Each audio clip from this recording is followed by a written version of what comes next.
All right. Sorry for the brief delay there. Just getting another source up. Today we're going to be on starting part one of three of a set I've been really looking forward to here. This is my 2007 trip on Amtrak's Great Dome over part of the what do you call that? Over part of the Adirondack route between Albany and Port Henry, New York. That is the southernmost point, or the northernmost point that you can get to and reliably do a one-day round trip on the Adirondack without having to stop and stay at a hotel. I got to see most of what I was interested in. And we returned on a, Adirondack that did not, have much content generation capabilities, so it's going to be sort of going up. Unfortunately, this dome car got sold off, and along with the Pacific Parlors in some recent cuts, so you don't usually get these opportunities anymore. Although I did get to ride it some additional time on the Downeaster, actually completely by surprise. And I almost got to ride it again in 2012 on the Cardinal, although it got cut for mechanical reasons. I was able to make some hay out of that one.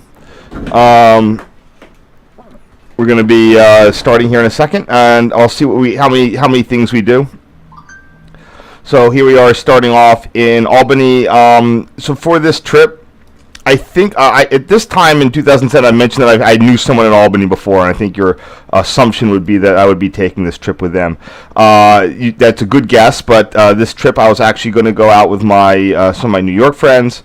I managed, because of, if anyone else who knows the Adirondack, like the Maple Leaf, it leaves New York City pretty darn early in the day. So I met them at, I got to Penn Station somehow. I think I was on train 190, the early morning, the very, very, very early morning train. So I was at Penn Station on 4 or 5 a.m. And for whatever reason, we knew that the dome car it can't fit into Penn Station, so it was going to get attached at Albany. And for whatever reason, my friends wanted to drive to Albany. I think it was either cheaper or they had something to do there, and it was cheaper. So we were going to catch it at Albany. But we had to get ahead of the train, and the train was, the train leaves pretty early, so we left New York City around like 5 a.m. It was still dark. This was during the fall foliage season. That's why this train was typically run up until they got rid of it. So here we have Amtrak number 702 here. So for those of you who don't remember, Albany is where they will often do power changes. They only had 17 of the dual modes, so they have to ration them. So that often means a power change at Albany to get the dual mode onto to replace them with. If they don't have enough, they got to replace it with a P42 there. Putting the dome on the front allowed them to do that power change with the P42. But this is just at Albany showing off number 702 waiting in the yard. Here's another angle. I was trying to get an angle on the dome car, as you can see. Here. Slightly better angle on it.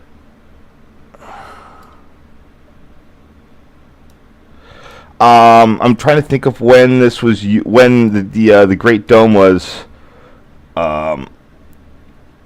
purchased. I probably should have had that up. So let's see here real quick.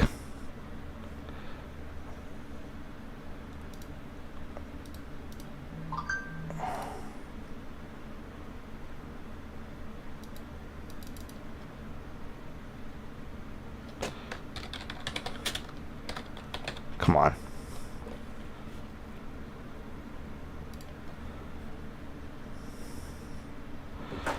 One sec. It's bugging me.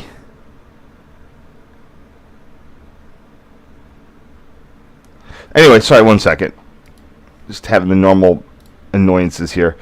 I think it was Great Northern that had these. I'll look it up in just a sec. But Now the other question is, what's the number?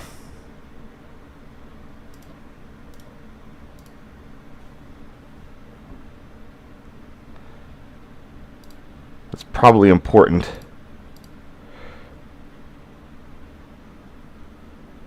See, I freaking didn't... How did I not get the goddamn number on it?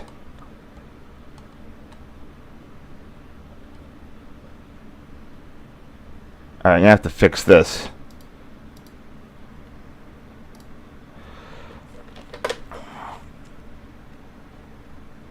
Here we go. Yeah, I think these were Great Northern. Amtrak's was 10,031. All 6 of them. Ocean View was retired 2019 to the age and expense. Sold the Pax Rail before entering lease, blah, blah, blah. Western Maryland Scenic. Oh, sold to the Canadian National. Great. Yay. Yeah, these were Burlington Northern, successor to Great Northern. So this would be 1031.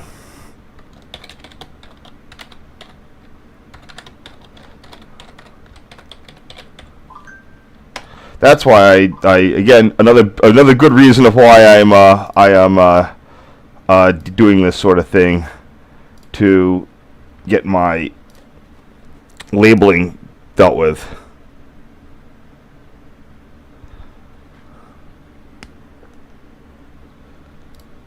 So when I was visiting Albany, so again, I had been seeing my friend a couple of times by 2007, but for whatever reason, I never really, by that point, the Albany Rensselaer rail station had been open for quite a number of years, but the old Albany Amtrak was still present, and I never really had time to go and look around, and I sort of regret that now.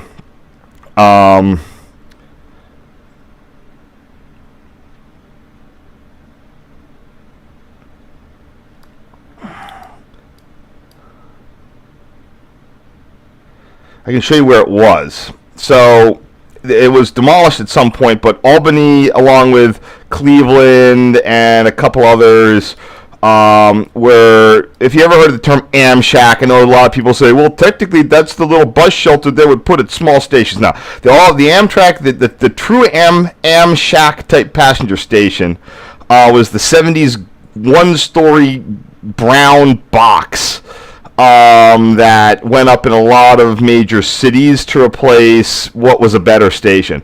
In the case of New York, that would have been the Albany station, was actually across the river, right over there, that got replaced by freeways. And at some point in the 70s, they popped in the Amtrak right there. This is the new State Senator Joe Bruno Albany Rensselaer Rail Station. And while I'd used that for a number of times, I'd never really gone over to check out the old Amtrak. So here's a sort of blurry photo of the carport, the car waiting area.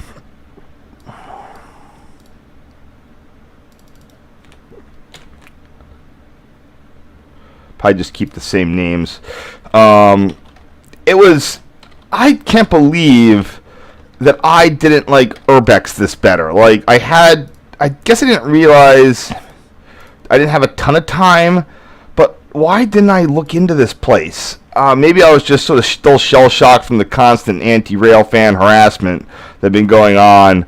I think it was still used as a commissary or a crew area, but, I definitely should have wandered around it a little bit more than I was, than I had, because it was definitely a neat thing that deserved more photos from me than I was giving it.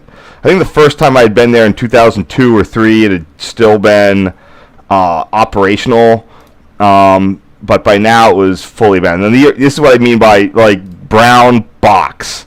This is the Albany Amtrak. I can't believe it was even there until 2007. I mean, I forget when it got demolished. But it's something that definitely happened sort of rapidly, and maybe the lines in the parking lot were indicating of the upcoming demolition. When I think they used it to expand the, parking was where it was, but they also wanted to expand the platforms. But that came about 10 years later.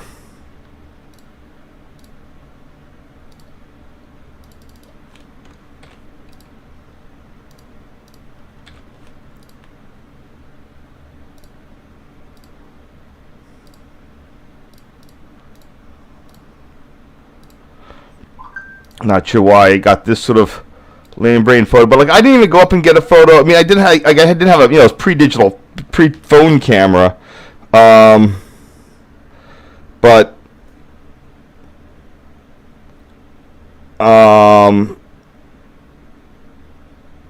sorry. Definitely, it was pre-phone camera, so that definitely would have raised the bar of taking photos a little bit.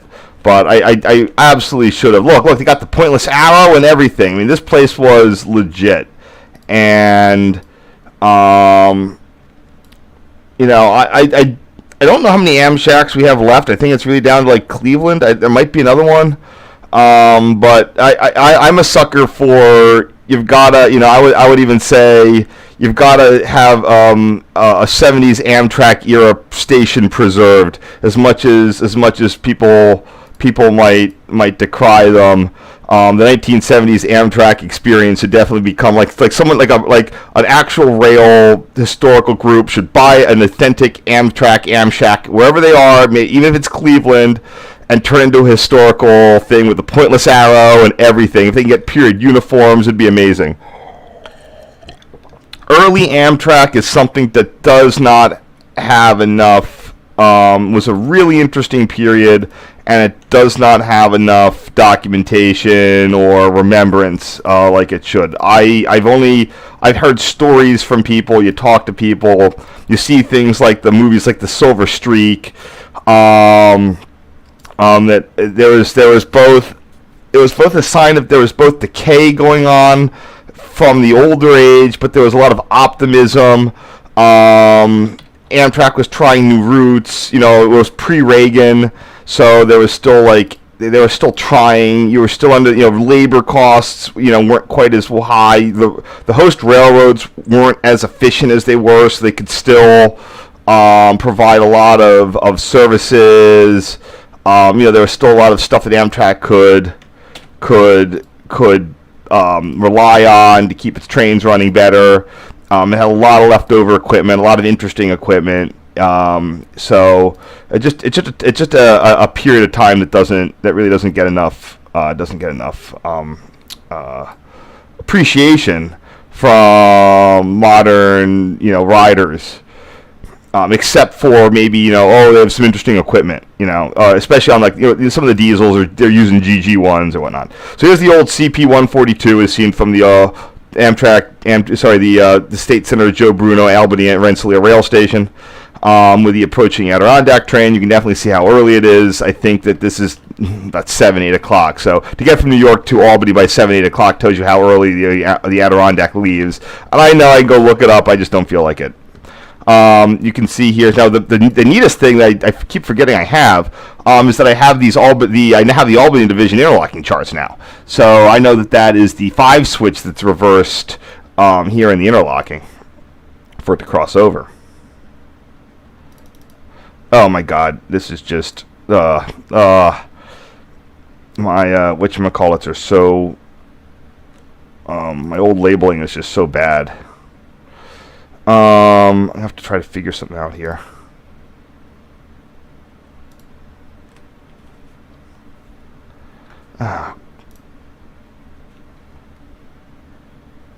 Nope, that's the wrong one.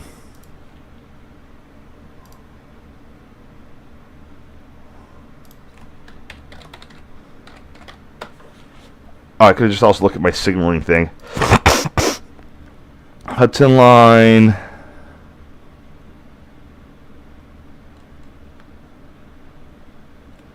Okay, Amtrak Hudson Line CP142, I got it.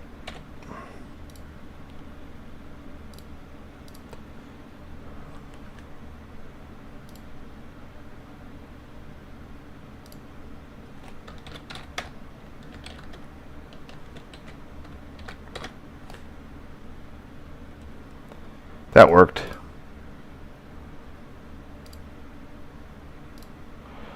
So the question is that's train 68 with engine 714.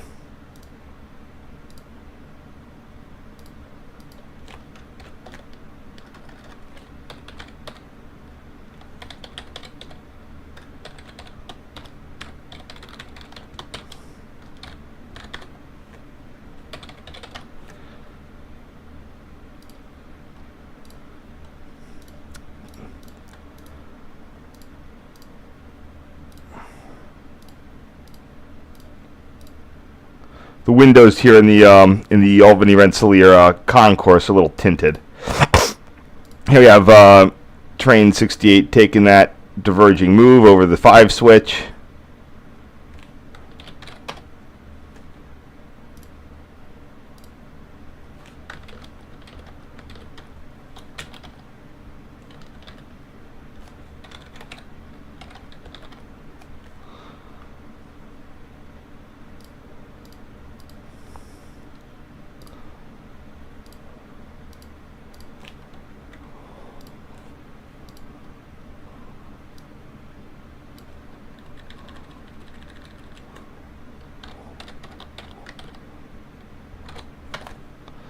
There we go. You can see the leaves are just starting to pop off there in the picture.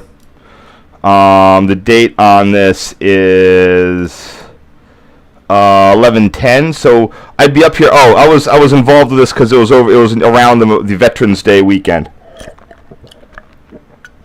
Veterans Day was one of those holidays I spent with my friend.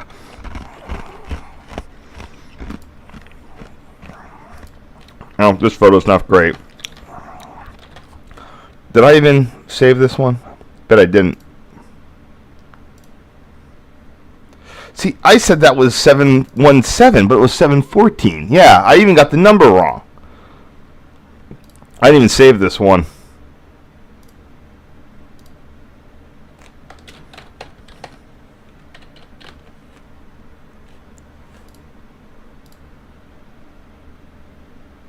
And I want it warmer.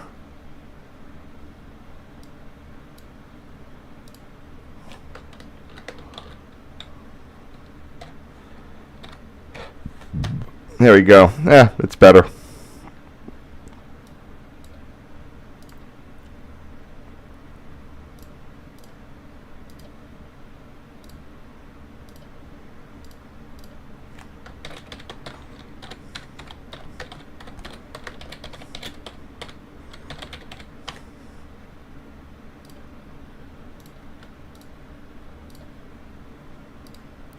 So you have the ready yard here at Albany.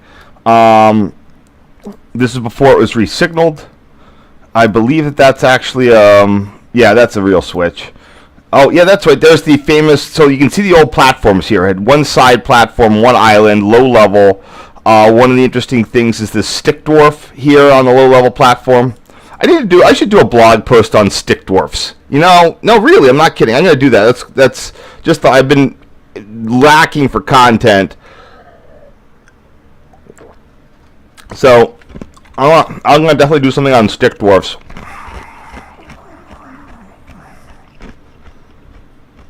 Oh man, I'm behind on a couple of blog posts. Although did I get that other one out? Oh shoot, I didn't get that one out. Oh well, I'll do it tonight. I got a Winslow Tower one coming up shortly. That'll be good. Sorry. So here we have the stick dwarf there. Wait, do they even have it part of CP143?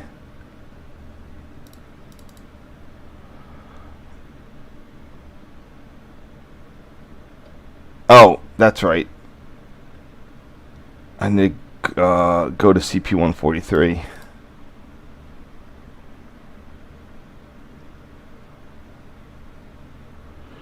That's the 5W, 5EB, the 1 switch, and the 2 switch. Oh wow, you didn't get even numbered switches there. Although they have little parens indicating that it's been partly renumbered. But there's a 2 signal.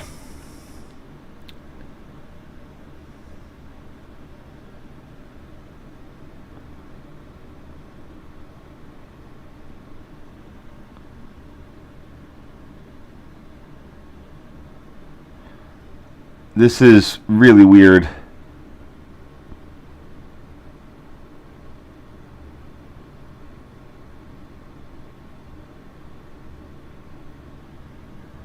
I don't see a 7 switch.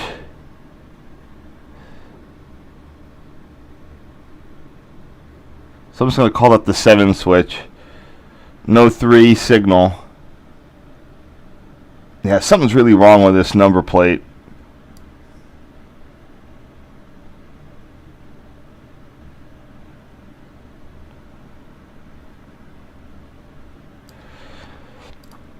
Okay, anyway.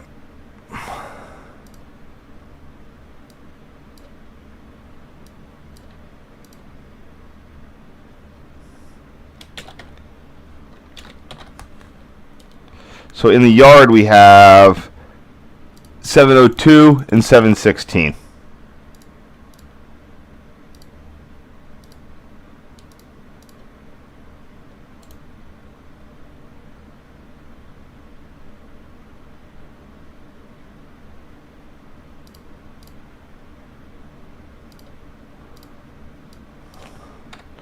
So it's the 5W, the 7 switch, the 5EB,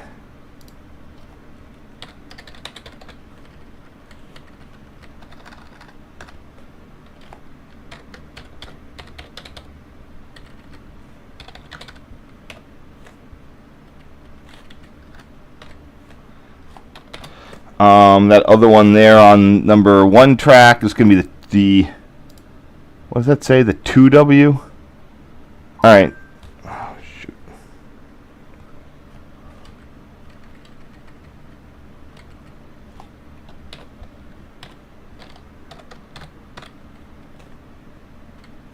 Number 702 and 716.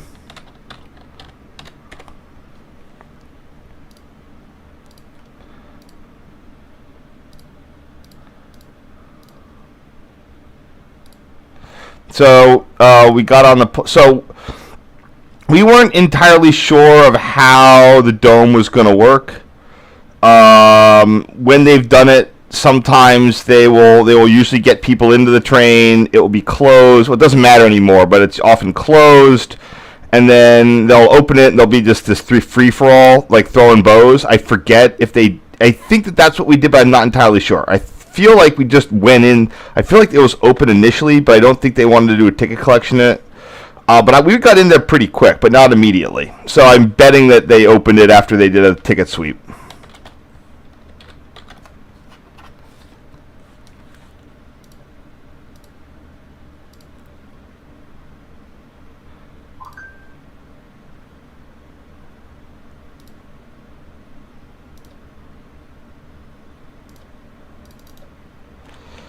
Okie doke.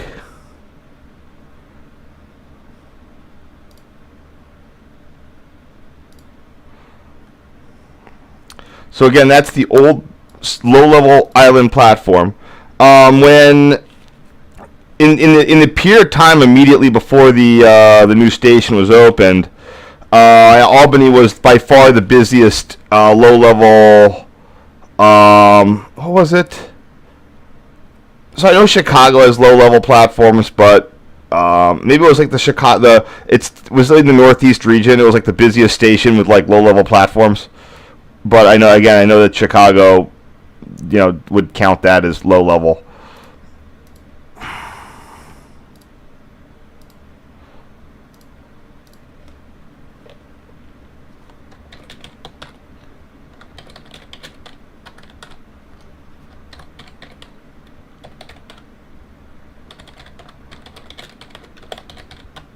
So that's number 10,031.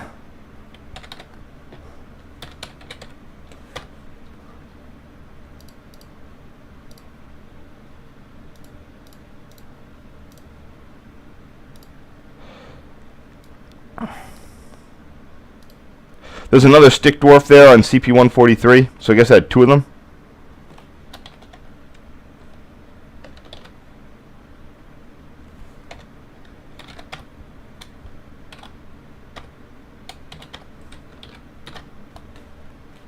Nah, it doesn't look good.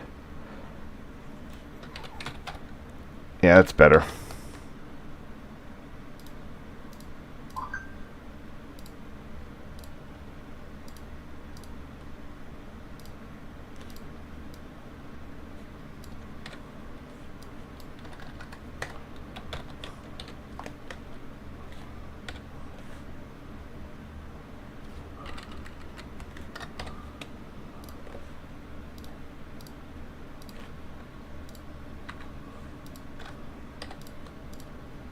So they're moving in pretty slowly.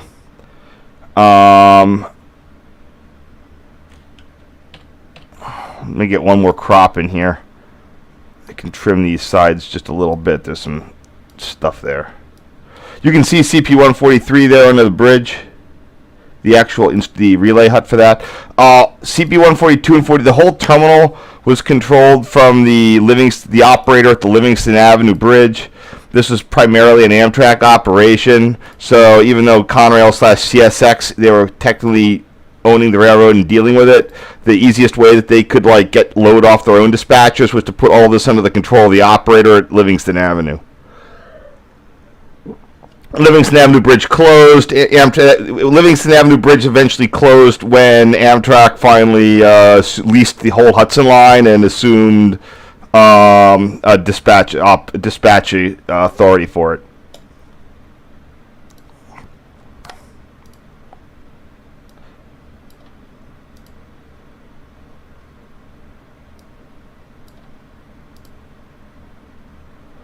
And one last photo. It came in slow enough that that I got multiple photos here, but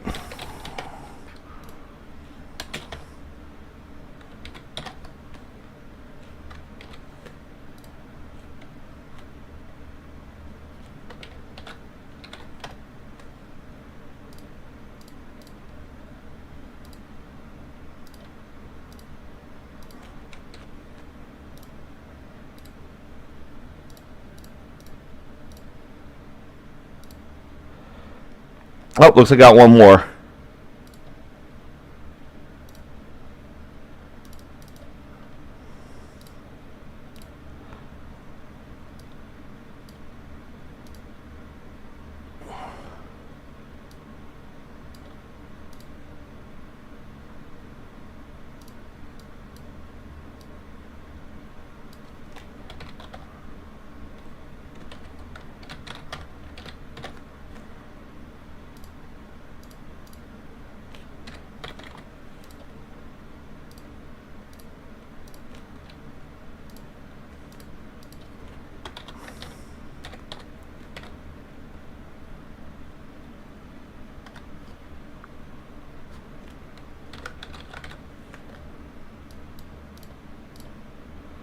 All right, let's see if that's the last one I got here, this guy.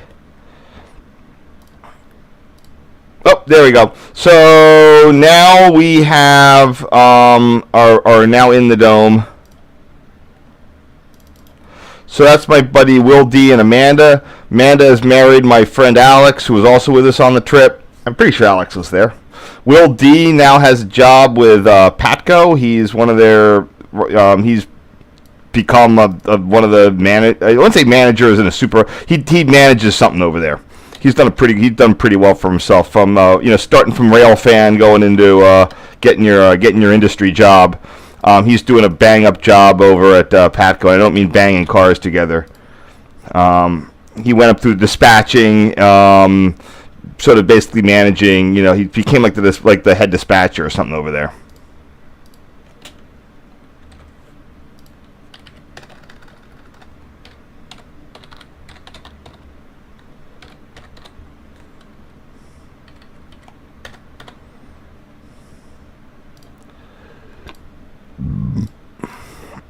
Both of them were on my preferred transit form at the time, so that's why we're doing stuff. So a lot of the photos you're going to see are this.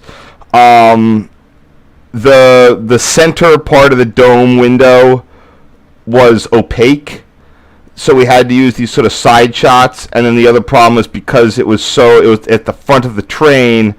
You had to either shoot around the engine, and going backwards you didn't see anything. So I opted for the front view. To get this front view, to sort of stand in the stairwell. It wasn't great. We did get that. We did snag that sort of front table area though. So the photos weren't the best. But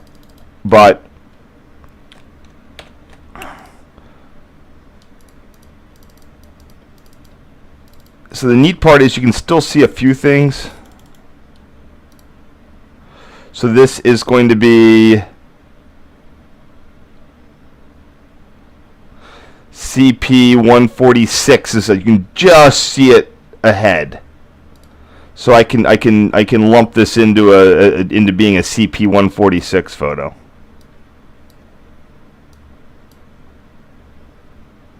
So the question also becomes of how do I frame this? There's a lot of junk in it.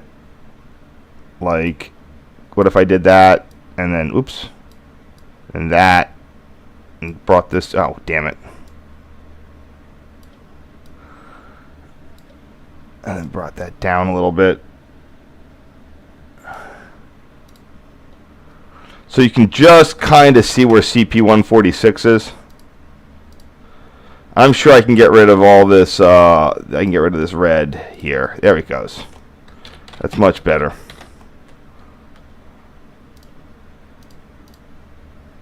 CP1, yeah, it does exist. They kept CP146 still there, I'm pretty sure. Maybe not. I can check that.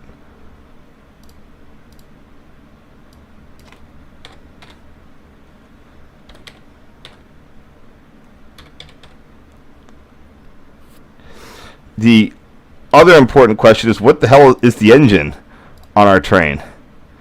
I don't know. Oh, I can look here.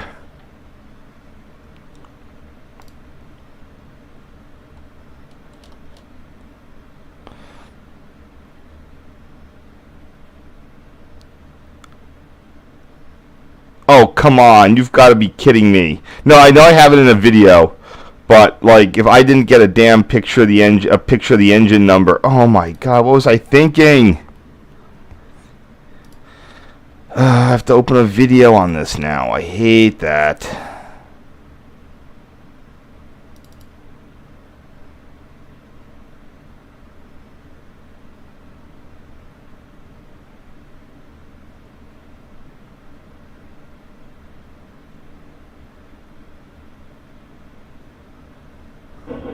There it goes.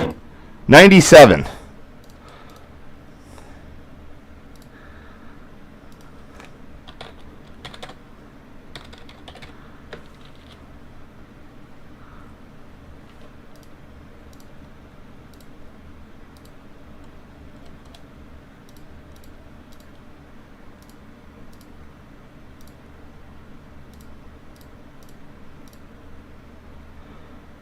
What if I should clarify this or not?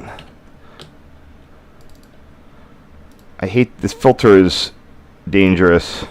Yeah, I think that makes it a little bit better.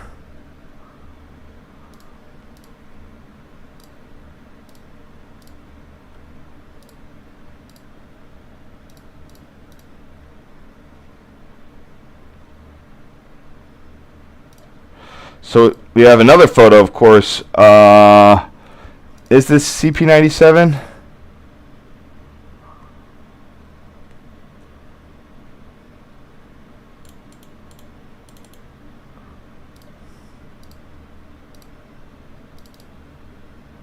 I have to look at the photo I just made to see if this is the same location or not.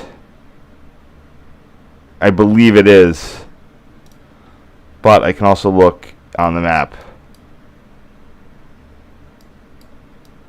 So there's West Albany Yard.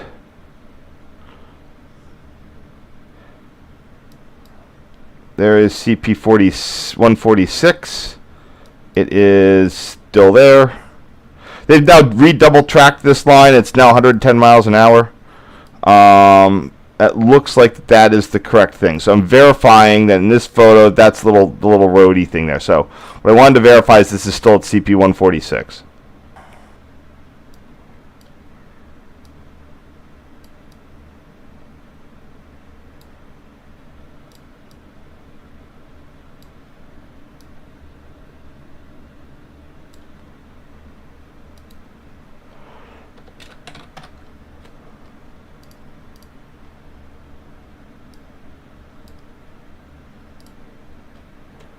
Okay, do that, do that, do this, that, there we go. And look at this guy, and it's going to be the 1WA signal at clear.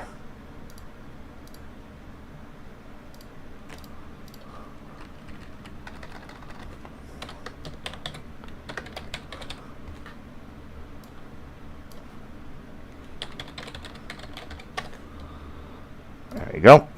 This was definitely challenging for photos in this trip.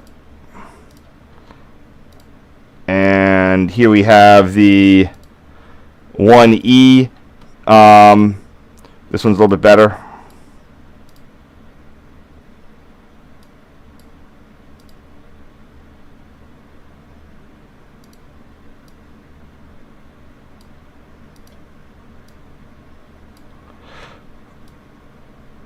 These are all in the small target searchlight era. I don't know if this was resignaled under purely under Conrail, or if there's New York Central. I believe that this feels like it would have been a Conrail project with these Michigan Central things.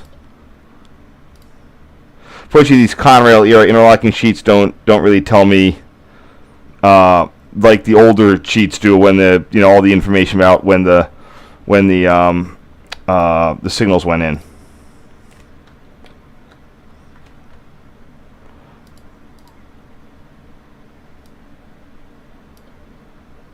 I don't need those trees. I don't need that dirt. There you go. Here's the 1E.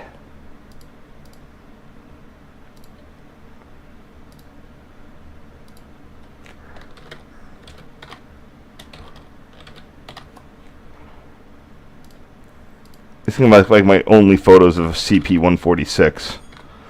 Just wasn't able to get out to a lot of New York Central stuff back in the day.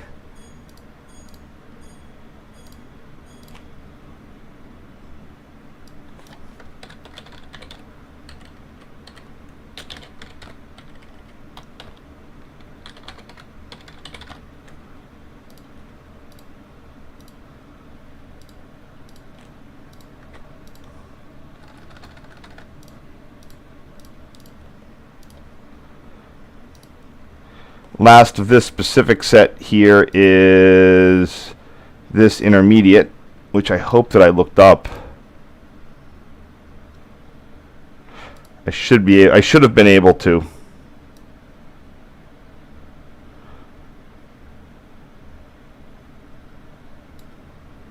Uh, 151. Now the neat part is, I wonder if I went out to that before they re-signaled. I made a big effort to visit a lot of Hudson Line signaling before it got re-signaled, but I don't know if I got to milepost 151. No, this is the only photo I ever have of milepost 151. There's a bunch of signals in the freaking middle of nowhere. CP 153.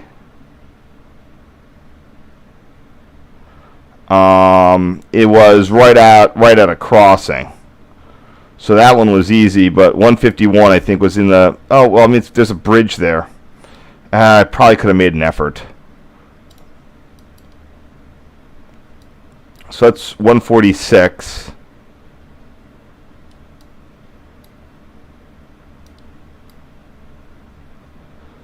This is the new CP 149, so it would have been 2 miles up from that, past a bridge. Probably right here, probably right in there. Oh, it's near the old Colony Station. Interesting.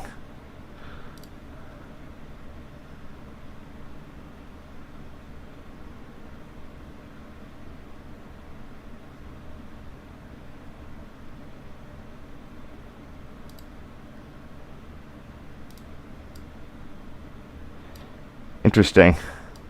I keep forgetting about that. So here's your issue is... I don't know what the 153 one was.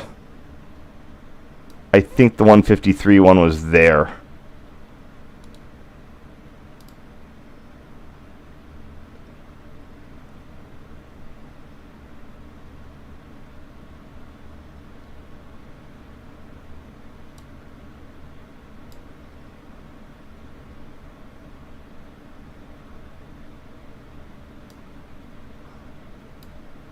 Looks familiar. There's definitely a signaling hut. Yep, there's the 153. This is easy mode. I'm 100% certain now that 151 would have been here at this Route 155 overpass. Yeah, that would have required me. It would have been, yes. That's where it was. It would have been right there. So yeah, there's no good. I mean, I could have gotten down there if I really had a full court press. Probably via access road and then walk up the right of way. But for whatever reason, I didn't do that. Or or parked on one of these like rifle range road. Jeez. Yeah, there's the rifle range. Or gone up there. Yeah, I probably should have done it, but this is my only photo of the Signal 151.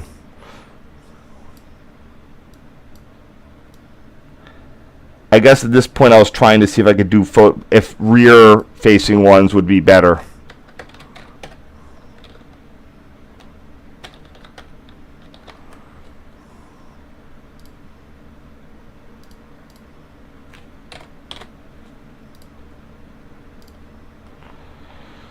So this would be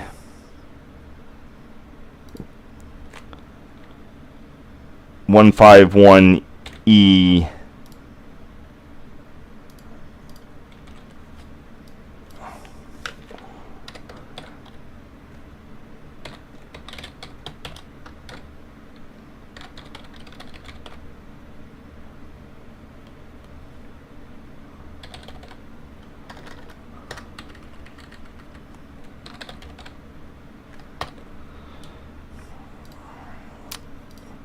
Well, Hudson Line Signal 151, I attempt to salute you. I believe that there was another one in there that I missed, like 149. So that's probably was trying to do it from the back of the train at this point. Like, well, if I missed that one, I better go back and try to do 151 from the rear. And this was the result. Not great, so I tried it the other way. By the way, if you're wondering why, the whole thing about the Colony Station, this was in that time, the period of time in the 70s where Conrail or Penn Central were trying to screw with Amtrak, especially in this region. So what happened was they had to, whatever the problem was, like the old Union Station blew up or whatever. So the old route through downtown Schenectady was somehow non-viable. So they had to basically shift them via this Carmine branch right there. We'll get into that in a second. Via this sort of backup line. Oh, that's the issue. They had to shift it around via the Carmine branch there, which would then bypass the downtown Schenectady station. So the solution was to put in a temporary station they called Colony, wherever that was. Would have been right there. Funded and built by NY Dot in 1969 for $150,000. Bare bones Amtrak style station, heating, quote unquote heating, paid parking lot. Colony Station was sold as being centrally located in the capital region and served the 5 daily east-west Amtrak round trips on the water level route. Closed in 1979 when a new temporary Schenectady station was opened. So again, that's a very, very interesting. Yeah, there was a lot. Oh, yeah, this was like during the Penn Central's war on. In fact, it opened before Amtrak became a thing. I'm getting some rain here. Okay, sorry. That was that. If you weren't feeling things, that was a slightly longer set than normal.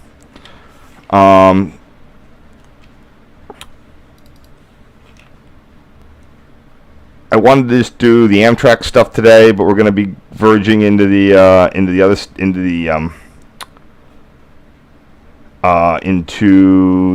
D&H.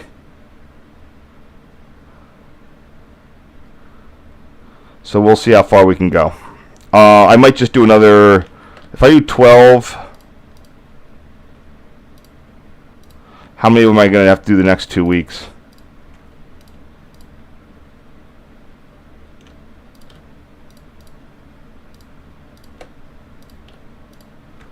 Uh, 108. I should probably do a full set.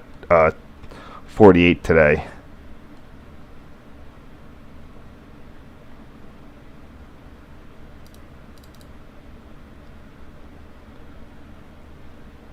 Oops. Oh.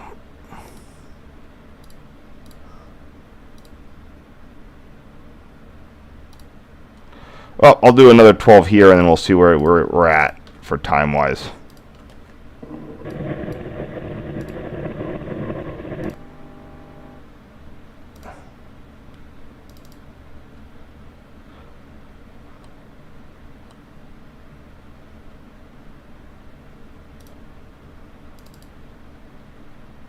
I'm just checking to see what sort of stuff we have. Like, what the heck is this?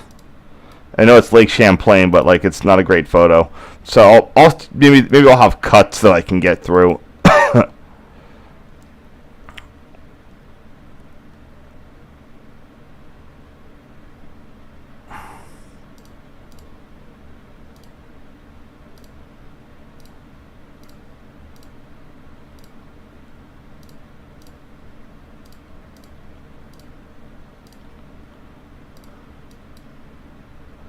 Just 1 second. I'm just checking a couple of additional things.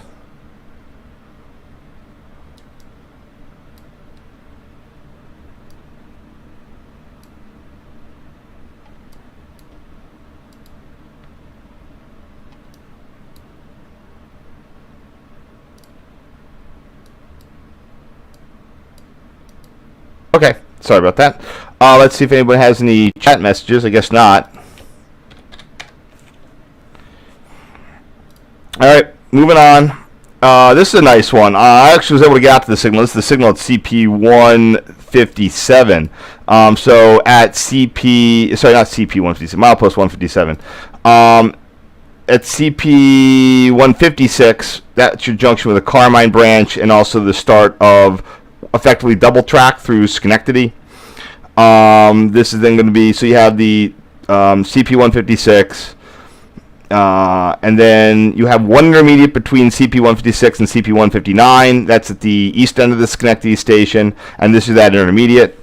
I was able to get out there quite a time ago. Let's see here. Oh, no, that's not the one I wanted. I'm sure that I got a photo of that lit up. Oh, man, did I just not do a good job? Oh, I just missed a train. Yep, that's the one. Here we go. Oh, yeah, it was lit up. I did get it lit. So here we have this beautiful New York Central signal bridge. I got this photo in 2013. Really should have probably come back. As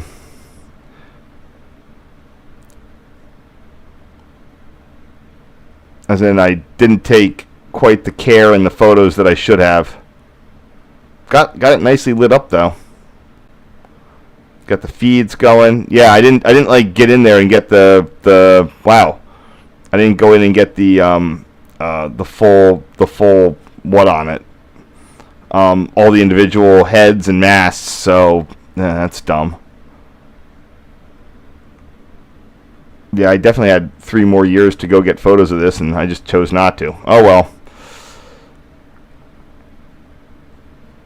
Better than nothing. Man, there were G plates on it and everything. So if you wonder why there's grade plates on this thing, it's because the getting out of the Hudson Valley into the Mohawk Valley there's like 7 locks on the Erie Canal. So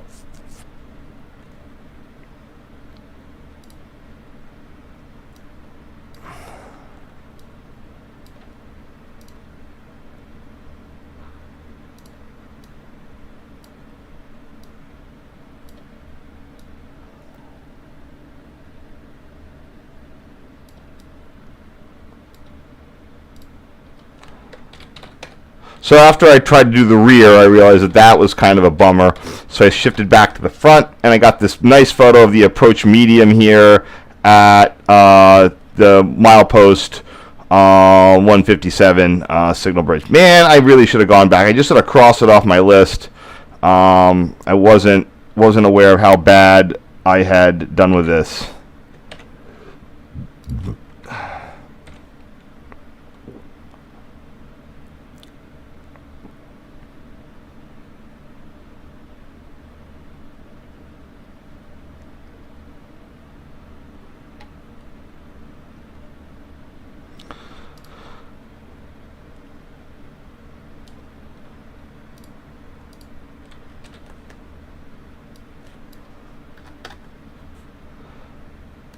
So this would be 150. What is it? What's this? Track 1 and 3? Oh, I can look at this. I have the other thing.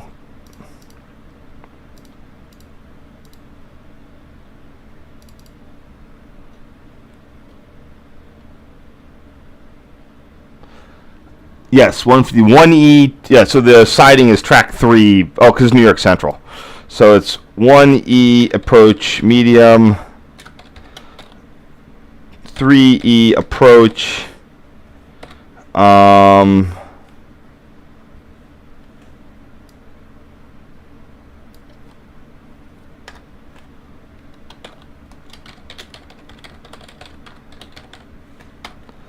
There we go. That's good enough.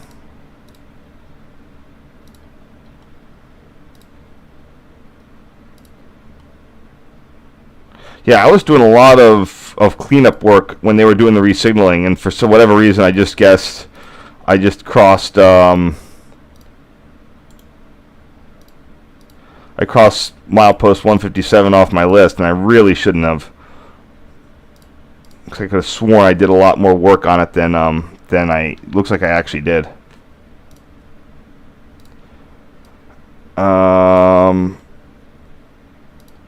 This is going to be that bridge in an S curve. Oh, that's not where I want to be.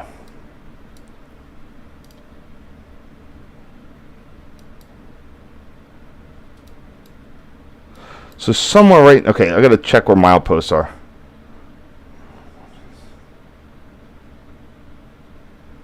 Okay, so CP 156 is 156.5. There it is. So if I go on for this one,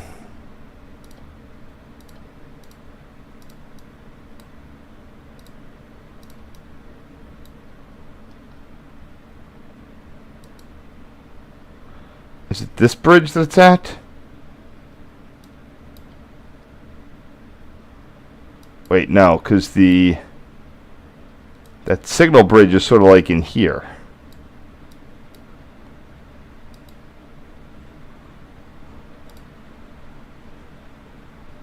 Oh, this is looking ahead.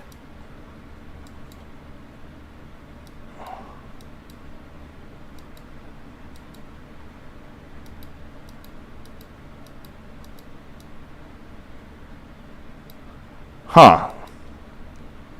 I'm betting it's that one right there.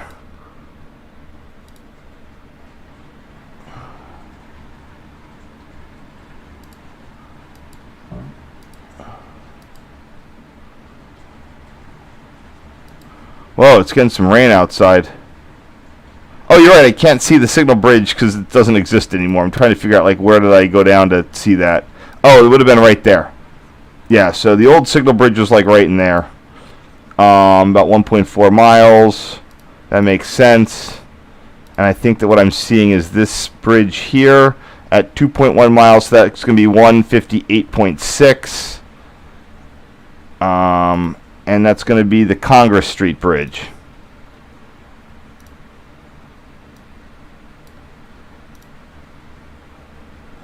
I'm 100% sure I didn't bother saving this. 157, don't care about that. 159, yeah, I didn't even bother with this one, but I'm going to take it anyway, or use it anyway.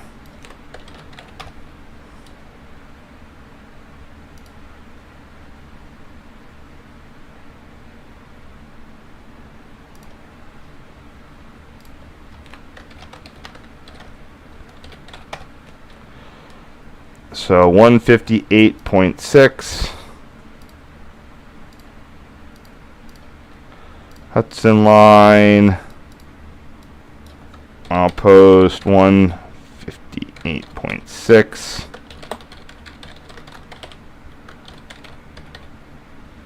Oh, we're westbound now.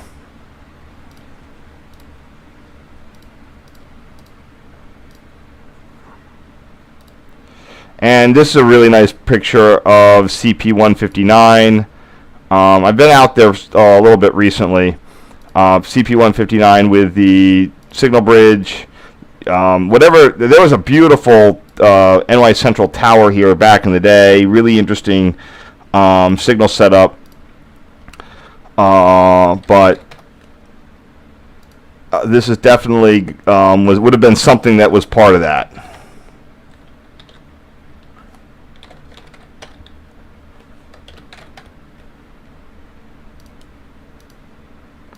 I do recall that I did get out to CP159 for some photos back in the period where, you know, I probably wasn't doing the best job of it, but whatever.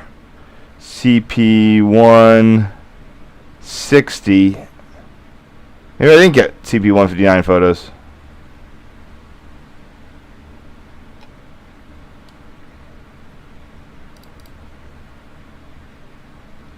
I was sure that I did.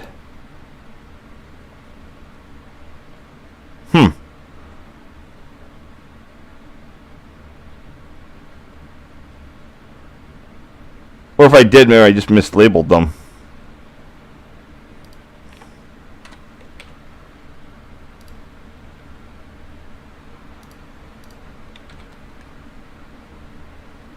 So nice medium approach. Again, very rare one. And it's a New York Central medium approach, too. Red over yellow over red, as opposed to the Conrail one. I'm going to keep this one the same. I also want to just do a quick check on, don't need this distance measurement anymore. Oh, whoa. If I vanish, it's because there might be a power loss here. There's a thunderstorm going through. I don't think it's likely, but you never know. If I vanish, I apologize. Yes, I do have photos of CP159. I don't know where they are. That's strange. I must have mislabeled them somewhere. Schenectady interlockings. 2009, CP159. Yeah, it's weird. Not the best selection of photos, but reasonable for the time.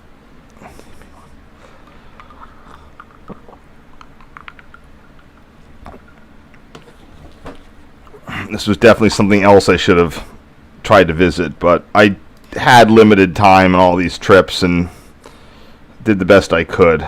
Visiting once a year, and I only got a few hits every year.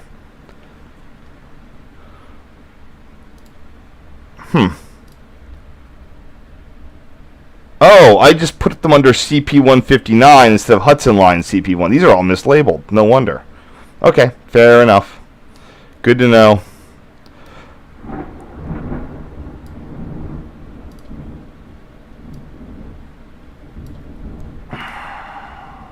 Here is the CP159 itself.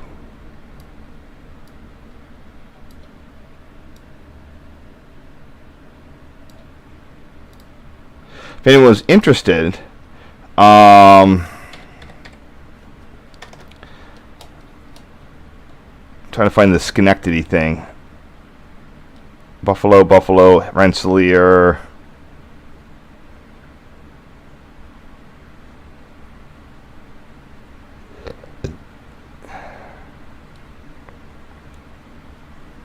There, Schenectady.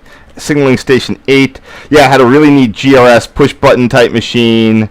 Here's a diagram of it. There's the bridge that was still there until the Amtrak period. There's where the tower was. You can still see where the tower was. DNH. Oops. And you can then, it covered the entire Union Station area. Note the 4 tracks, the 4-track right-of-way here.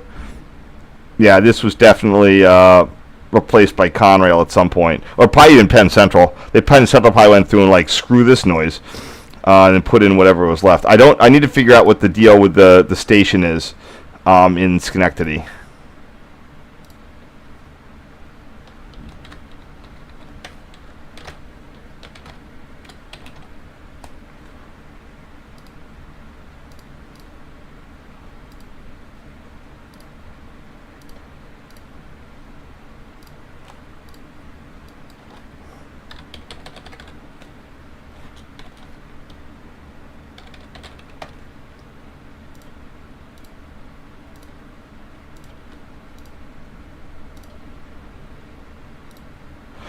This is interesting. So even though NS would eventually buy this, but they had trackage rights up on the DNH, I think, to get to New England. eventually would buy that route. But here we have a now extinct C40-9W standard cab number 8883, followed by a leading SD70 standard. So this is like a conversion special. Both of these would be eventually run through their rebuild program. So really interesting pair of locomotives here. 8883 and number 2524. Was not aware I had this pairing at Schenectady,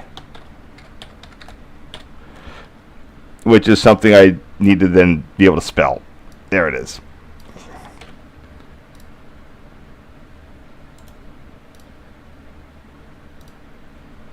I'm going to tweet that one. That's a find.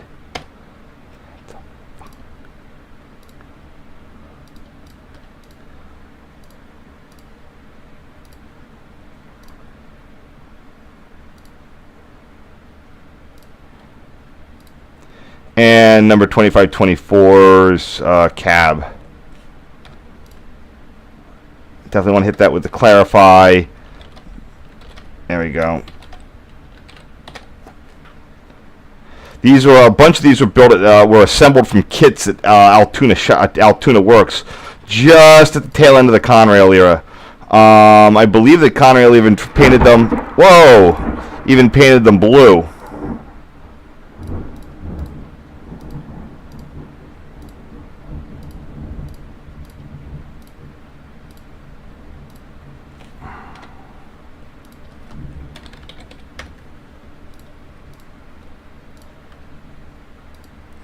Here we have CP160 and the associated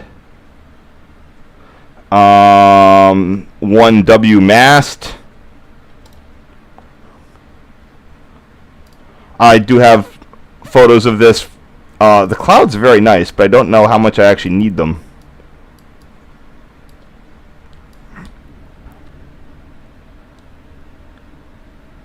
How about I take that many clouds?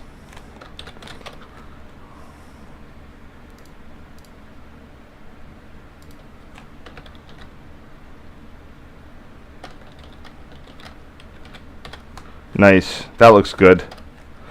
Got the fall colors and everything.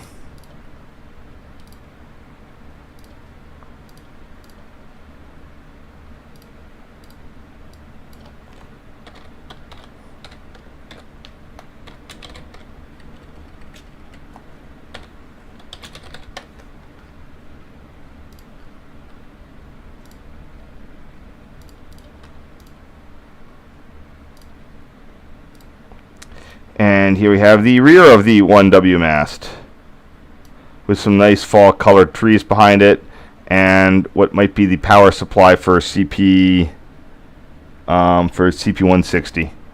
I'll keep that in there.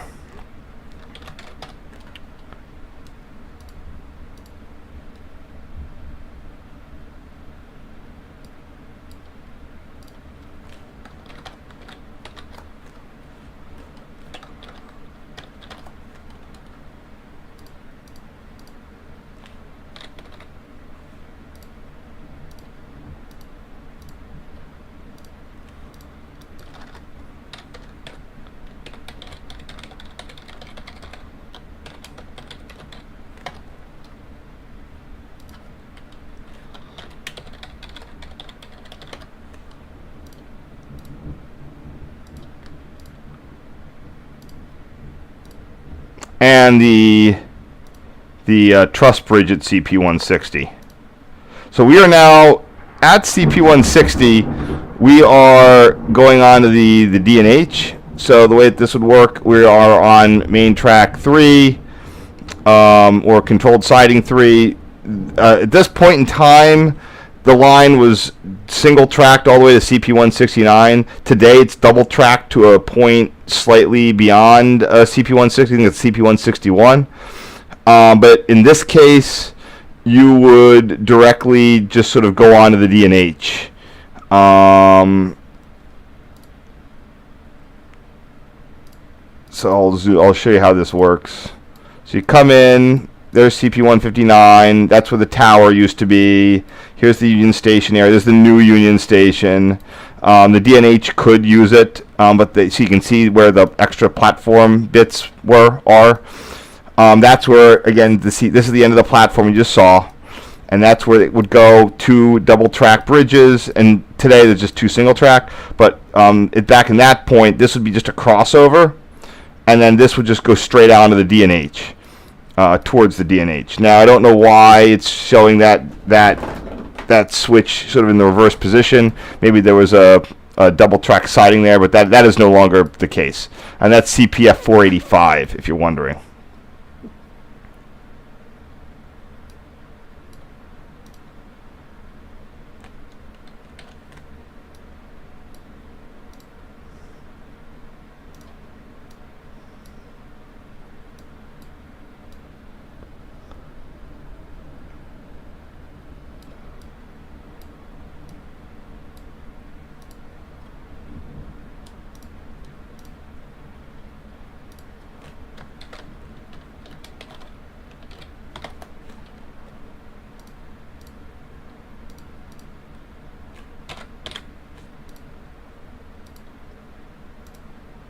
That truss bridge goes over Erie Boulevard. Schenectady used to be quite prosperous.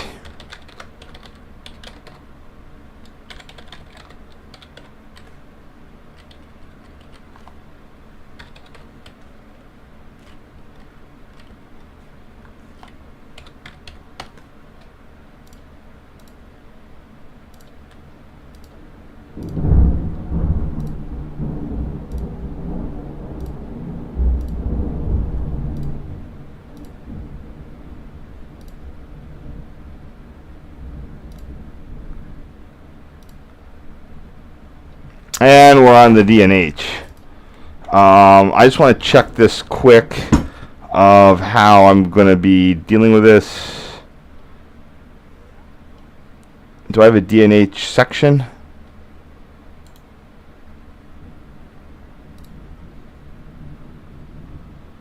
I don't think so. So let's see.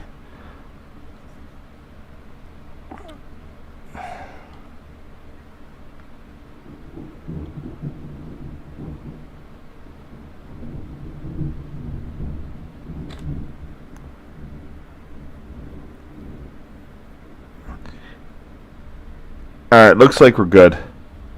I actually used the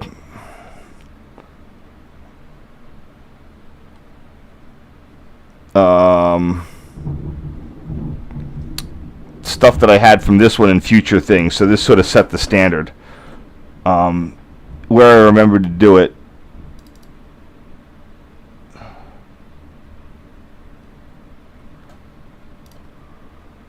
Where I didn't always remember to do it, but okay, it doesn't matter. I'm checking it now. Ouch. So I think that this would be our signal onto the DNH. So yeah, this would be ours. The DNH, while it was a proponent of the 3-head, it used the 3-head system like the Reading and the New York Central. It was also very frugal about it, so a lot of these would be fixed. So like this signal, for example, the only active head would be the middle one. So the top would be fixed red, the bottom would be fixed red. Now the bottom might be able to give you a restricting, but not always. The DNH had a lot of interlockings where you just couldn't get a restricting. Just it's as a cost cutting measure. Something that even when CP resignaled, they kept in a lot of situations. And you were still unable to get a restricting.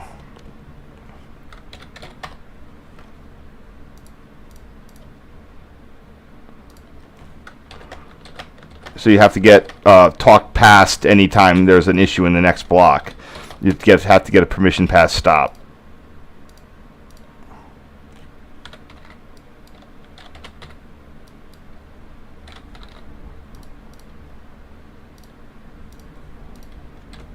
Now, do I have anything on this one? They have that as the 303R. Might as well just call it 303L.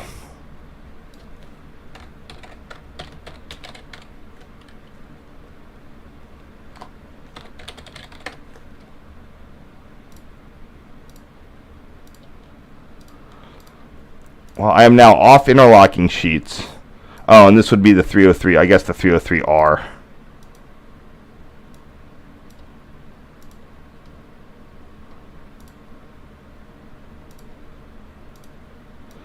The CP sort of abruptly re-signaled while I was unable to swoop in.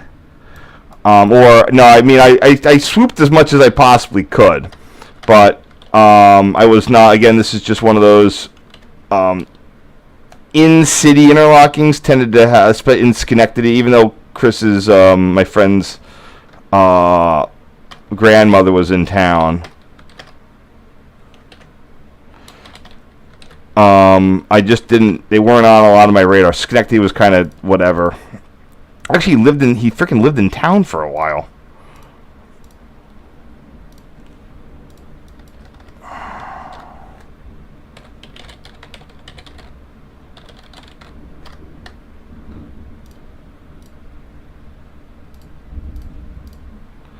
I just didn't get out to do a lot of these. Now, since then, I've done a lot more around CP 159 with the new signals, which is, they're there. Yeah, you see, I could have come in. Oh man, it's just one of those things where, like, why wasn't I didn't try very hard to. I really should have tried harder on a lot of this stuff to get these. Get out of there. There it goes. To get this signaling done. So here we have the nearest location. What year? 2022. All right, barbed wire. That's not great, but let's see what it was like in like 2011. What? Oh, that's not the right thing. Where am I? Did they like cover up the street? Oh, they did. That's interesting.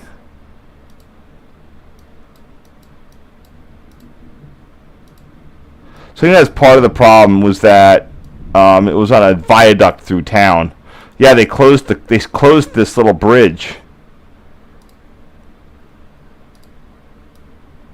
Looks like they just filled it in. So while it was accessible then, it would not have been accessible when I was attempting to get up in there. Maybe on that embankment. Oh, that would have been tough.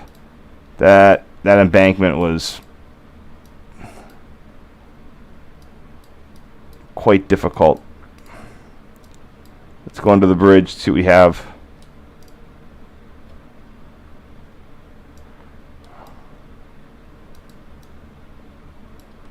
Yeah, you can see the new signals there. They're the typical 15. Yep, they're there in 2015, 2011.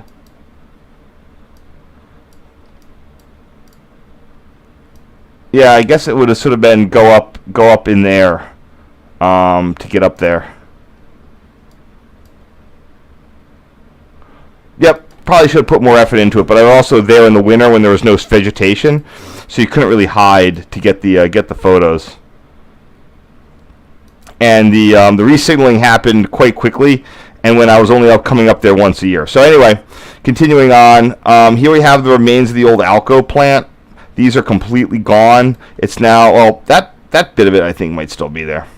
Much of it's been turned into housing, and a casino and parking, with the one exception of the Alco nuclear reactor, which RPI was operating, but they might have been trying to get rid of. So, anyway, sorry for the little thing there. The Alco facility was American Locomotive Company. Was one of the dominant industries in Schenectady. It was effectively New York Central's sort of captive locomotive builder. I mean, Alco built a lot, but the New York Central, it was online for the New York. So the reason New York Central did not have its own Altoona was because they had Alco. Alco was online. It was like their best customer. Like New York Central and Alco was like, peas in a pod. It was effectively their in-house design place because they were in and of Schenectady. Oops. Shoot.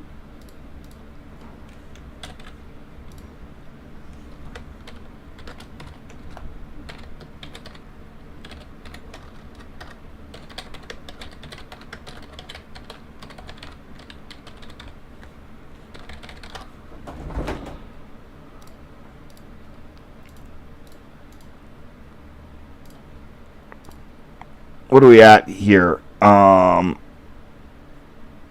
I can probably do one more round here, if anyone's interested.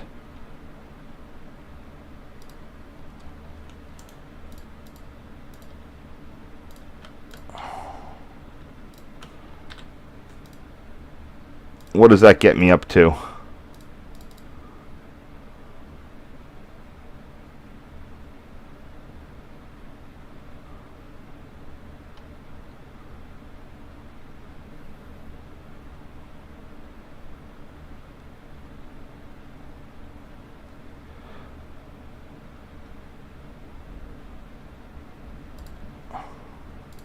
All right, I'll do one more set today, and that'll set me up for the next time.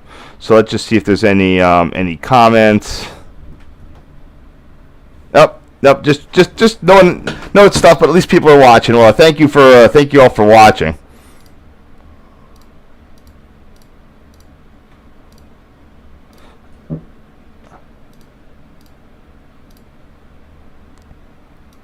So again, when you're looking at the main Alco plant, like this is what was left for years. Alco folded in like 1969, and this is 2007.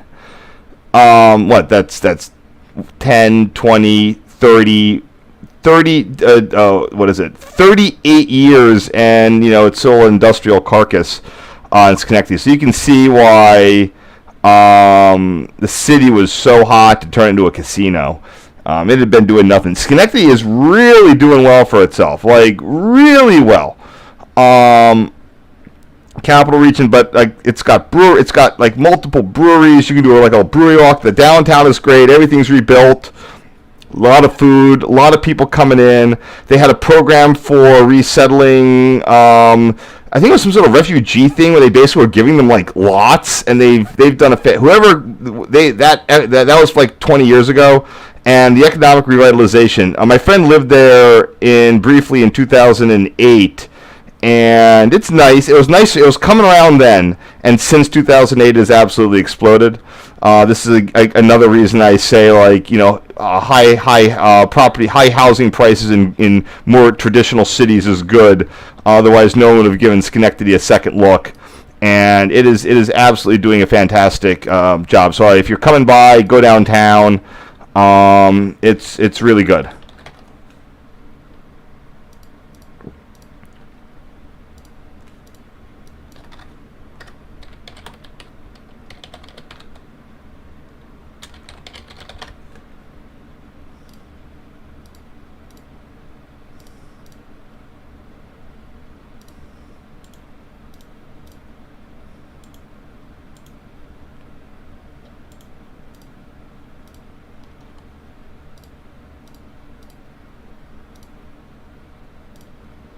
And one last photo of sort of in the opposite direction. They tried putting, it wasn't completely abandoned for all those years, but they kept trying to put various, firms into it, and none of them really did well. But upstate, it's definitely gone sort of the eds and meds and service economy route.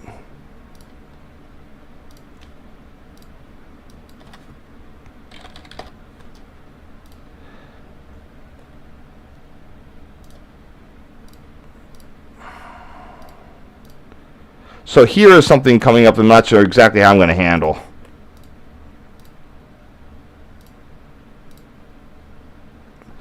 I don't know if this is a tower or not. It's at the DNH CP483.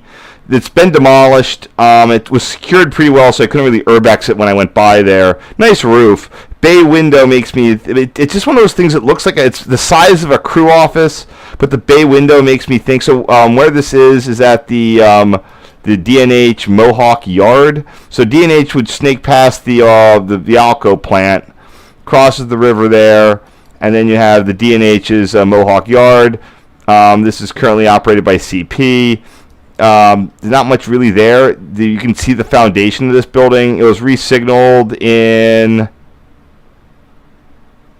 again, probably 2012 or so. So there was a tower there, and I was giving it like the name, but I just never got what it was. So this is one of those things where I should have gone and looked it up.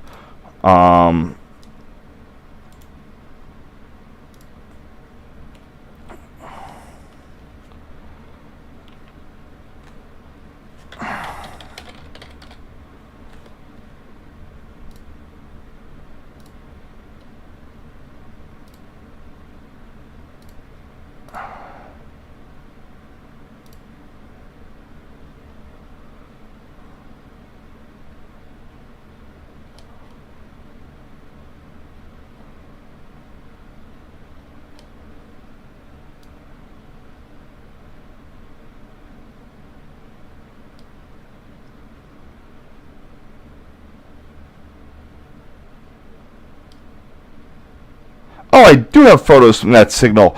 I just don't know where they are. Oh, I know why. Okay. It's the quirks of Microsoft's how they order stuff.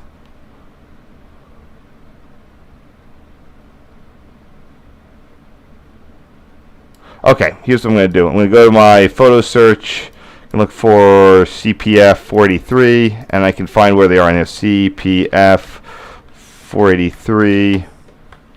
It's counting down, by the way. It counts up to go down to Sunbury, which is CPF whatever. Oh, come on. Wait, there they all are. Yeah, there's that building. GE, not GE, the company. I think that's GE. If it's a tower, the telegraph sign was GE. So now I can go to my tower page, and I can see what I have for that.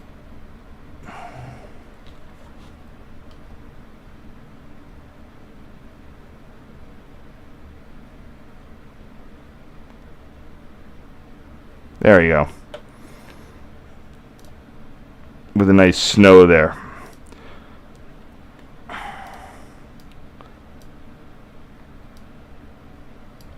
This is a side window. Doesn't have that red tint as much as the other stuff did.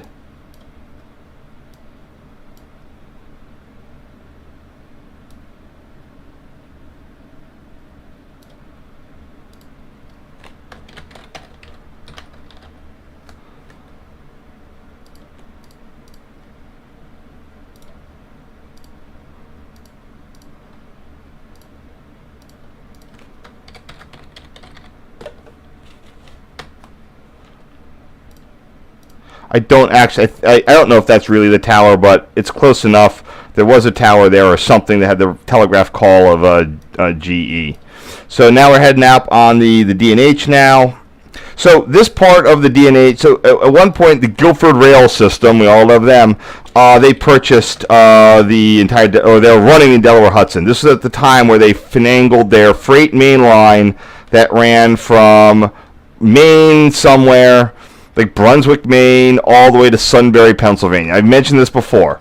So by the time it got to Sunbury, it's milepost 700, and this is smack in the meat of it, at milepost 4. So when CP came in, they didn't really change a lot of, they didn't change it too much. So they kept the sort of, so CPF is CP freight. Once you get past a certain point, the freight main line will continue on to Maine, and then you're on to CPC, which is the Canadian sub. I'm not on that anymore, which I fortunately have here. So here we have the CPFs on the freight subdivision, and so we're still there. So we have passed CPF 483. This will be CPF 481, and then at that CPF 480, we then turn on to the Canadian subdivision, or CPC. And that is all a legacy of the Guilford Rail System. This is where I can start really, really chugging here, because now most of my, most of the stuff I have is, I can use the old labels. So most of this was re-signaled, but Canadian Pacific was putting in new searchlights right to the bitter end, and the D&H mainline was their tipping point where they stopped. But there were a few interlockings that had been re-signaled by CP earlier than their massive re-signaling, their PTC-inspired re-signaling program in around 2012. So those did stay. Specifically, there's one at the Saratoga station, Saratoga Springs. I don't know. This might be another one. As you can see, it is a more modern signal bridge. So if I ever get out there, I doubt. So the other problem with this one is that it is. So here's Mohawk Yard. It's the north end of Mohawk Yard, and there is interlocking. So to go visit it, you got to walk in from that crossing, and I have no even guarantee about what is going to be there. If you want to do a quick distance on that, that's going to be it's not that bad. It's only a 900-foot walk-in. Maybe I can do my little magic and check out what's maybe Street View will tell me. 900 feet. That's only a quarter mile. I got to put that on my to-do list. And there's ample parking too. Oh no, new signals. Womp womp. The only other one was 2009. See, look. They've got the new signals up in 19, not 2009.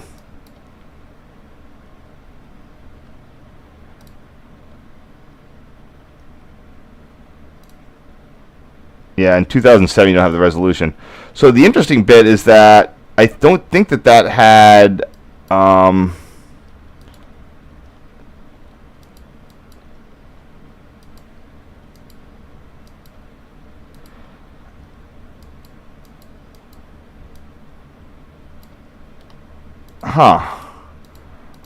I thought that this was single track, but maybe not.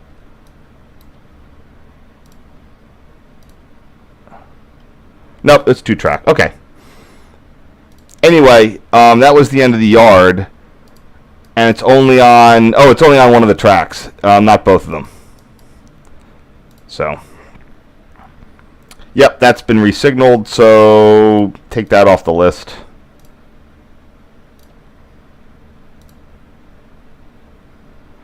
And here we have it again.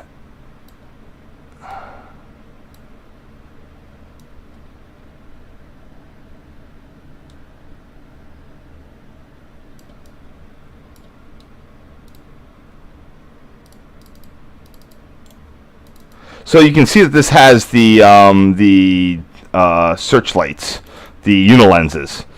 I'm betting that... Did they keep the signal bridge? Well, the signal bridge is still there. Maybe it is worth an investigation. Because they do tend to keep those unilenses. I'll walk out. It won't be a big deal. I've been sort of looking for stuff to do there this coming year.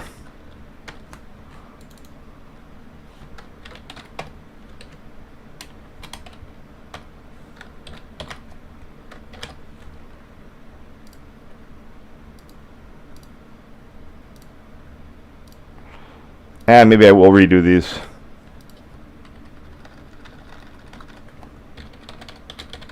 Is this west or north? North.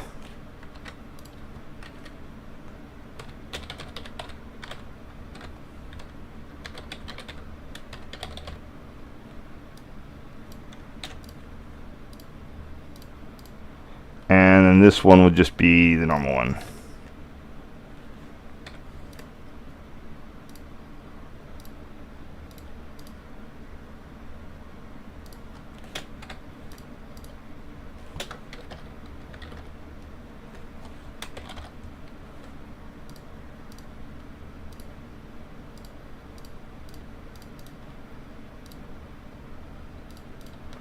All right, that's better.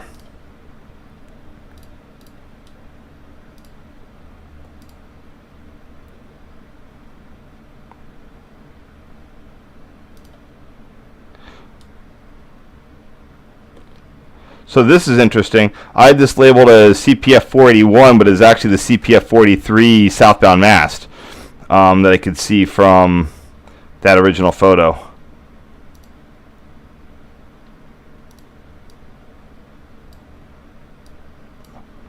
What the heck would be CPF 481? Like this one? Oops, wrong one.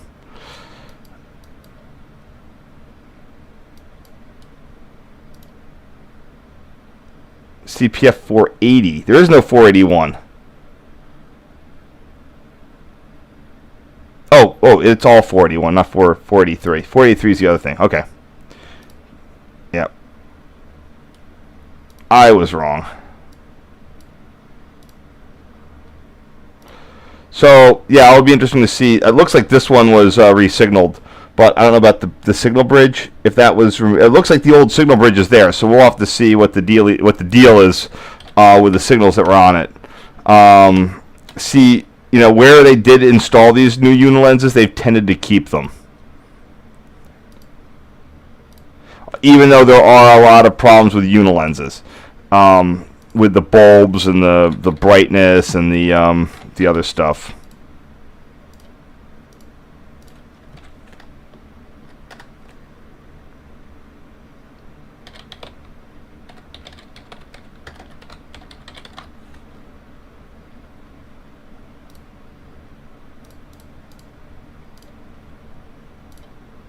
So this is CPF 480, and I do have experience. I went out on this interlocking, and oh my gosh, it took me forever to deal with it. It just absolutely took forever, because it was just, it's what I call a Conrail crossover. You had 2 tracks on each end. It's sort of a junction, but they all come together in the middle because for whatever reason they want to just have run-through tracks through it. And it had 2 masts with 3 heads and a bracket. And by this point in time in 2013, I was way better at doing this stuff. So it just took me the better 45 minutes to get pictures of every bit and piece of this, but I did it. So. But this is my one photo of the bracket lit up. I don't know really what I want to do with this. I don't really need the bottom of that bracket mast.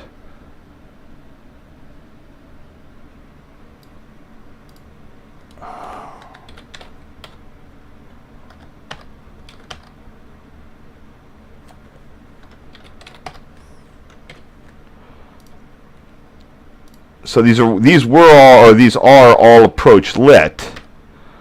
So the issue is that when I was there, I didn't get them lit up. So this is my one photo of these bracket masts lit up at this location.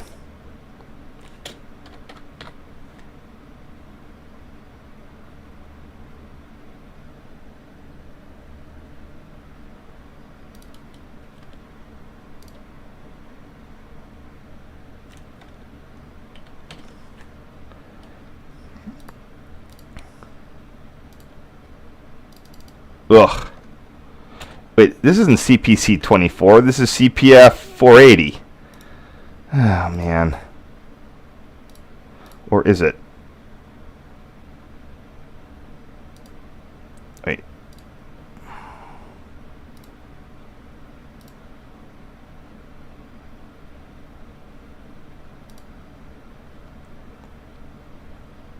All I have to do is just go and find a photo of that bracket.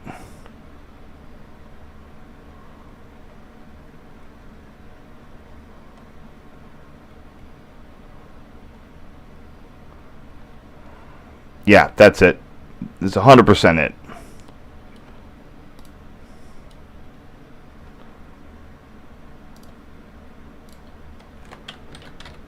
Oops.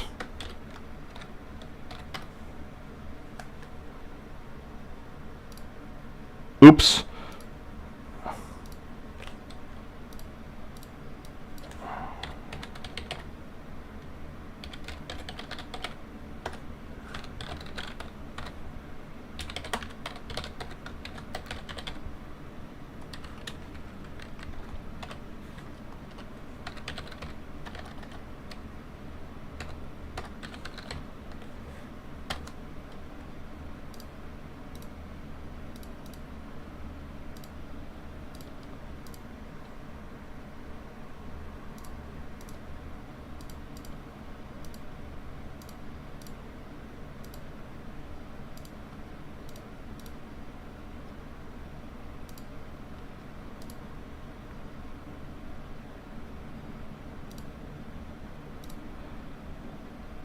Okay, there we go.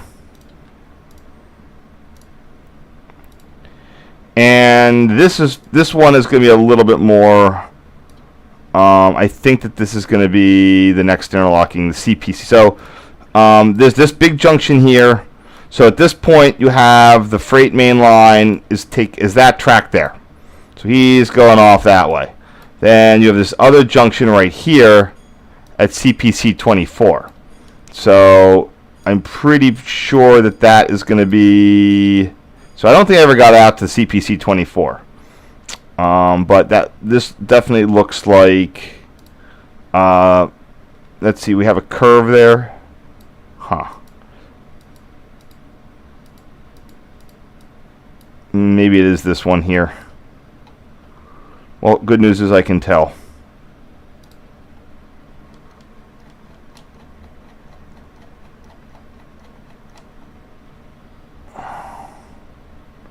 So that's that one. And what am I looking at?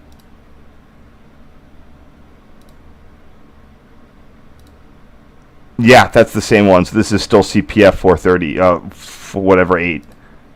Wait, no, there's no finial.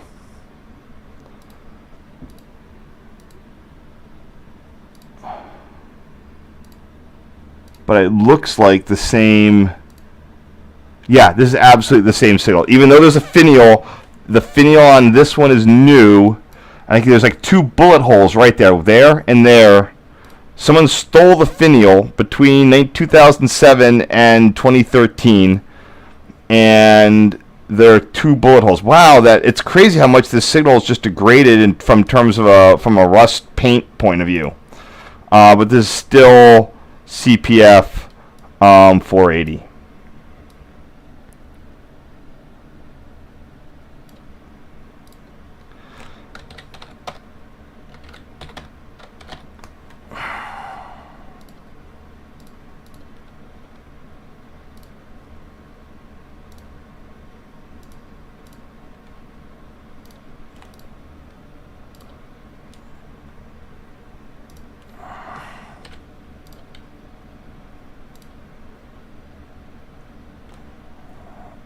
Where am I here? Okay. Oh, that moved all the way over there. That's weird.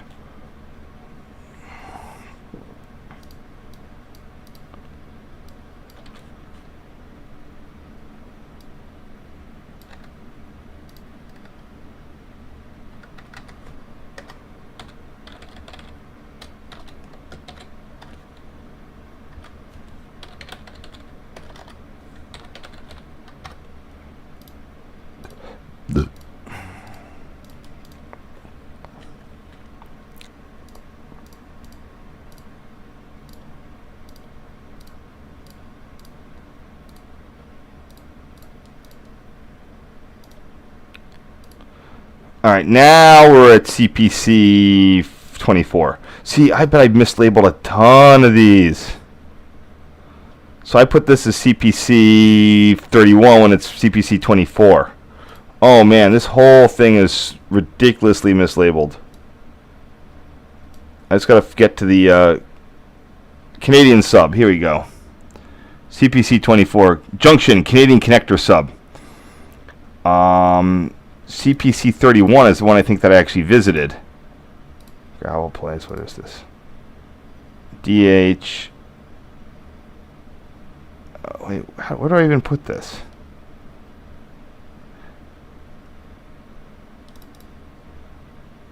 Yeah, I did visit CPC 31.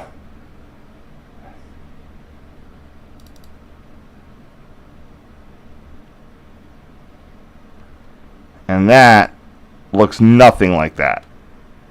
Yeah, this is CPC 24.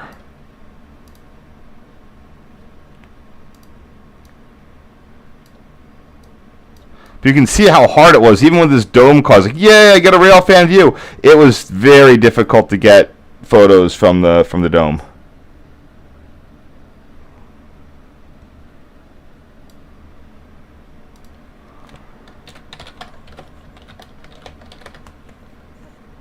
But hey, you know, it's better than nothing. There's still look ahead. You got signal indication.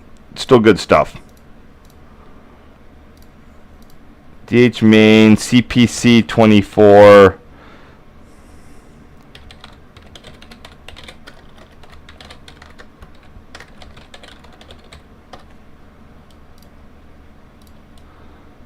And it's things that aren't there anymore. So yeah, this would have been a bracket at CPC 24 as well.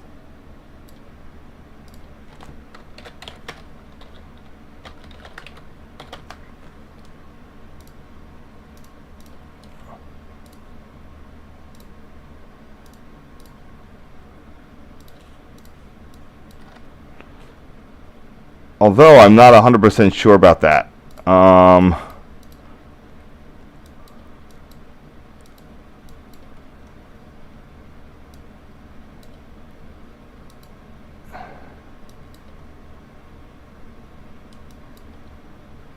Okay, I think we're finally back on track because this is CPC 31 at Boston Spa. When I went there, when I visited that, there were 2 brand new masts there, but 7 year in 2012, 2013, brand new. Like it, why was Canadian Pacific putting up brand new searchlights? Because the DNH bracket probably fell over or rusted out. So this is going to be CPC 31, and we're finally back on the mislabeling track, or we're past the mislabeling bit.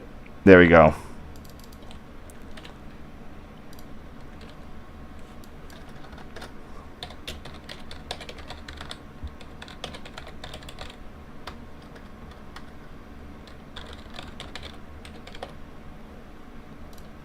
We're almost done here.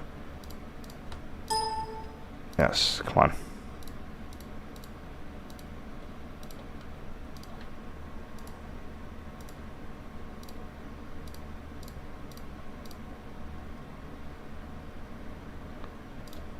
2 left. Oh, this is interesting. This is the QGRY. Is at the time is a Quebec short line, and they do a lot of business in paper products, specifically newsprint. These box cars will have. I was at a recycling center or something, or I was at a short. I forget where I was. Oh no, it was. I think it was on the SMS lines, and they pointed out a QGRY box car used in newsprint delivery. What was interesting was that, like, I think there's like a 40 or 50 year time frame where the FRA is like, you got to replace your freight cars after 40 or 50 years. I think they got, and these were all like on a waiver for an extra 10, but he wasn't sure what was going to happen when they ran out.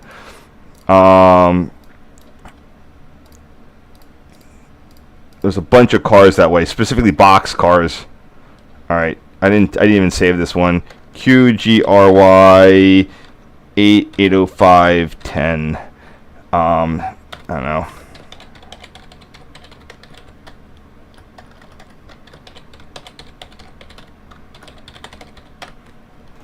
So I could probably find out where that was by map. This guy could have been there. Looking for industrial sidings. Go off into the woods. No, that wouldn't have been it. That's Saratoga Spring.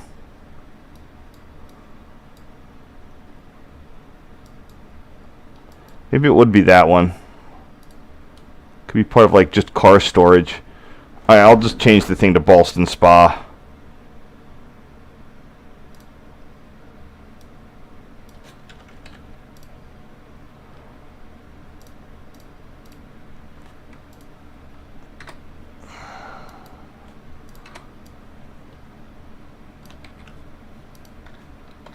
There we go.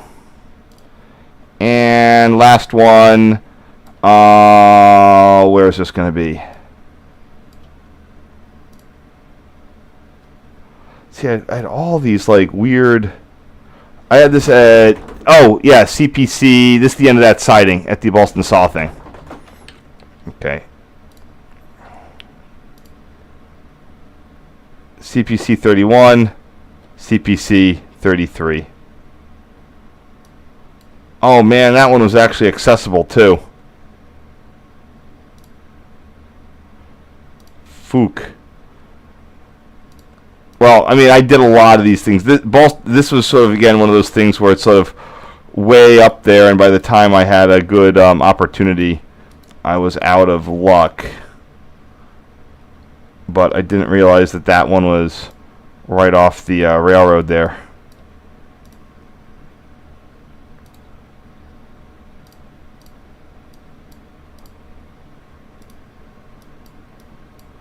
Can't really see what's over there.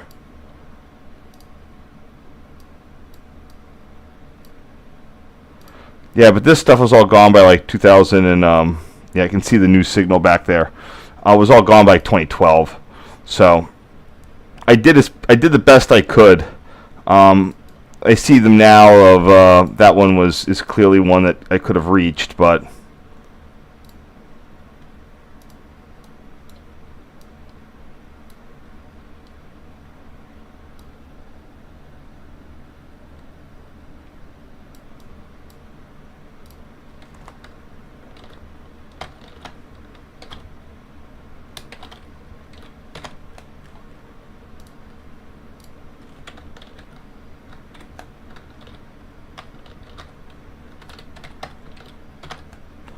there we go.